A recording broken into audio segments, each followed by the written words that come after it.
हैं। अभी भी समय है, आप सच्चाई से मुंह मत मोड़िए, आंकड़ों की बाजीगरी करके कोरोना से नहीं हटा सकते। ओके, ठीक है, आप आई एग्री। नहीं सतीश जी, आपने एक बड़ी अच्छी बात कही, मैं आई एग्री। चलिए कि हम आंकड़ों की बाजीगरी में ना फंसे, आंकड़ों के मकर जाल में ना फंसे, और इस राजनीति में भी ना फंसे, और डरे नहीं, हौसला दें ताकि लड़ पाए हम इस दुश्मन से जो हमें बार बार लौट के आके हम पर हमला बोल रहा है। डॉक्टर समीर भाटी, क्या बचने का रास्ता हमें बताया जा रहा है, इस तीसरी लहर हो, चौथी लहर हो, ये कोरोना का पेंडेमिक हो, कि एक ही है, वैक्सीनेशन, हर्ड इम्यूनिटी। और कल करीब 1 करोड़ की तरफ हमने कदम बढ़ा दिया एक दिन में वैक्सीनेशन का, 84 लाख। पीएम ने कहा वेल डन इंडिया। तो इस आंकड़े के लिहाज से तो 3 महीने के अंदर हम निपटा देंगे पूरे देश में वैक्सीनेशन को। तो क्या आपका कहना है कि उस तरफ हम बढ़ रहे हैं? जी बिल्कुल, जिस तरह से हम देखें, जैसे अभी अगर हम देखें तो अभी कोरोना गया नहीं है। You are not audible sir, आपकी आवाज नहीं आ पा रही है। You are not getting enough signal I believe. आपकी आवाज, डॉक्टर समीर भाटी, या प्लीज लेट्स ट्राई अगेन। आपकी आवाज अगर मैं सुन पाऊं। कोरोना अभी गया नहीं है। राइट जी डॉक्टर भाटी। जी मैं ये कह रहा हूं, अभी कोविड गया नहीं है। हम अगर बात करें तो अभी पॉजिटिविटी रेट कम हुई है, पर जिस तरह से हमने देखा कि जो चलिए, मुझे आपके पास दोबारा मैं दोबारा आऊंगा। I'll come again। Sameer Bhati, देखिए समीर भाटी, आप तो इस बात को तो मानेंगे ना समीर जी कि मौतें हुई हैं, और आंकड़े भी जो दिखाई दे रहे हैं सरकारी कागजों में उतने ही नहीं होंगे, ज्यादा होंगे, इसका अंदाजा सभी को है। आप सीधे सीधे ये कही ना कि भैया अमेरिका में भी मौतें हुई हैं, इटली में भी मौतें हुई हैं, ब्रिटेन में भी हुई हैं, भारत में भी हुई है। तो आप क्या कर रहे हैं? आगे नहीं होंगे वो हालात? जी नहीं अजय जी, मैं दूसरी बात करता हूं। अखिलेश यादव जी आजमगढ़ से सांसद है, कन्नौज से सांसद रहे। अखिलेश यादव जी अपने घर से निकल के ट्विटर खेल रहे थे पूरे कोरोना काल में, कब गए आजमगढ़ और कन्नौज। दूसरी बात मैं कहता हूं, वो लाशों की राजनीति करते हैं, हम संवेदना की राजनीति करते हैं। हम तो ये कहते हैं, हमारे माननीय मुख्यमंत्री योगी जी ये कहते हैं कि एक भी मौत नहीं होनी चाहिए। ये दुर्भाग्य है हमारे लिए। अगर एक भी मौत होती है तो उसके लिए हम मानते हैं कि ये हमारा दुर्भाग्य है, हम उनको बचा नहीं पाए, हम उसके लिए क्षमा मांगते हैं। लेकिन अखिलेश यादव से पूछते हैं कि उन्होंने क्या किया 5 साल के कार्यकाल में। अशोक जी आपके पास आता हूं, एक बार उनसे हीरालाल जी से जवाब लेते हैं। ये समीर जी ने हीरालाल जी से ये सवाल कर दिया समाजवादी पार्टी से, उसके बाद अशोक जी। 30 मेडिकल कॉलेजों की नींव रखी अजय जी, समीर सिंह जी,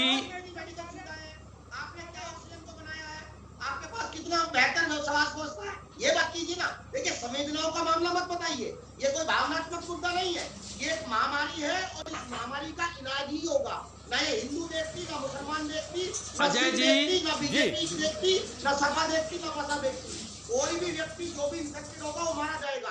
क्योंकि आपकी सरकार है, आपकी सरकार से उत्तर प्रदेश के लोग ये उम्मीद करते हैं कि आप इस पे संवेदनाओं की बात ना करें, क्योंकि संवेदना इलाज नहीं है। ओके, जवाब हीरालाल यादव, समाजवादी पार्टी। अजय जी, बीजेपी के प्रवक्ता समीर सिंह जी जो सवाल पूछना चाह रहे हैं माननीय राष्ट्रीय अध्यक्ष अखिलेश यादव जी से कि वो आजमगढ़ गए या कन्नौज गए या नहीं गए, उत्तर प्रदेश की जनता जनार्दन ने बीजेपी की सरकार बनाई थी किस लिए? काम करने के लिए, जवाब देने के लिए, बीमारी के समय काम आने के लिए। एक दिन में सीएम योगी जी 3 जिलों में गए हैं।